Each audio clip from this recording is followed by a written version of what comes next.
లక్ష్మీ గణపతి మంత్రంలో మనకి సర్వజనం మే వసమానాయ అని ఉంటుంది. అంటే జనులందరూ నాకు వశం కావాలి అని అర్థం వచ్చే విధంగా ఉంటుంది కదా. అంటే ఇది వశీకరణ మంత్రమా లేకపోతే ఉపాసన మంత్రమా?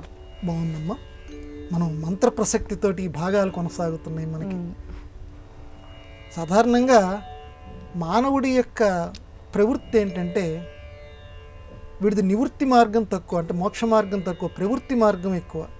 అంటే లోకంలో ప్రతిదీ నా దగ్గరికి చేరాలి, రాని రాని రాని రాని పోనీ పోనీ పోనీ అనేటువంటి భావన మానవుడికి తక్కువ. అన్నీ ఏదొచ్చినా సరే వీడిదంతా లోభి మనస్తత్వం. వినాయకుడు ఆ ఎలుక మీద కూర్చోవటంలో కూడా ఇదొక భావం కూడా దాగి ఉందంటారు. ఎలుకకి సంబంధించినటువంటి ప్రధానమైనటువంటి లక్షణం ఏంటంటే దాన్ని చూస్తే దాని పొట్ట ఎంత చిన్నది, ఎంత చిన్న లఘుజీవి ఉండేది, కానీ ఎక్కడెక్కడవన్నీ కూడా తీసుకెళ్ళి దాని కన్నంలోకి దాచిపెడుతుంటుంది.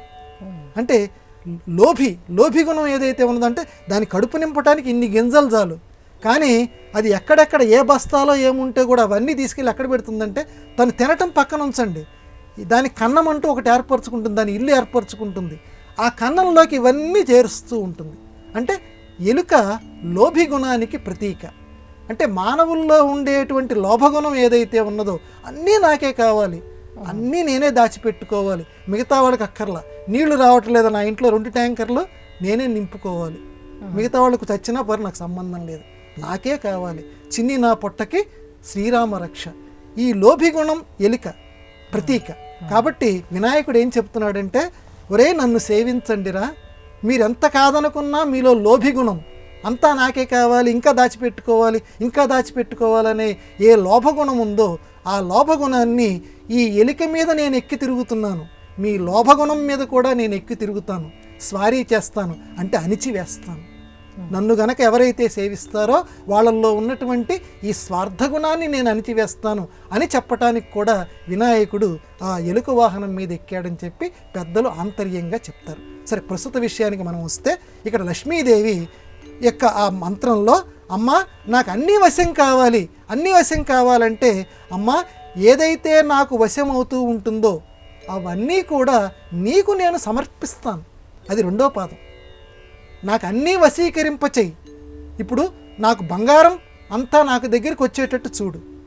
నిజంగా బంగారం తాళిబొట్టు కొనలేనటువంటి పేదవాళ్ళు ఉంటారు, వాళ్ళకి నేనేం చేస్తాను, ఒక 10 జంటలు ఉన్నాయి నిరుపేద జంటలు, వాళ్ళు కూడా మన సంప్రదాయ ప్రకారం పెళ్లి చేసుకోవాలనుకుంటున్నారు.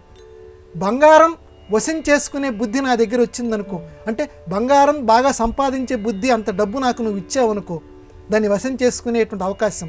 అప్పుడు నేనేం చేస్తానంటే ఆ 10 కుటుంబాలు ఏవైతే ఉన్నాయో కళ్యాణం చేసుకోవాలనుకుంటున్నారు ఆ పేద జంట, వాళ్ళకి ఈ బంగారాన్ని నేను పంచి పెడతాను అని దాని యొక్క అర్థం. అంతేగాని అమ్మ ఎప్పుడు ఇస్తుందంటే నువ్వు ఇతరులకి నీ చేతి మీదుగా ఇస్తాను, పాప పంకిలాన్ని పోగొట్టుకుంటానంటే అమ్మ మనకి వశం చేస్తుంది. అందుకని సర్వవశం, అన్నీ నాకు వశం అయ్యేటట్టు చెయ్యంటే దాని వెనకాల నుండి అర్థం తను సంపాదించింది ఇతరులకి పంచి పెట్టడానికి. ఇది మానవుడు అలవర్చుకోవలసినటువంటి ప్రధానమైనటువంటి సూత్రం. అందుకే మన సంప్రదాయాల్లో ఉండేటువంటి మంత్రాల్లో కూడా అంతటి ఆంతర్యం దాగి ఉంది.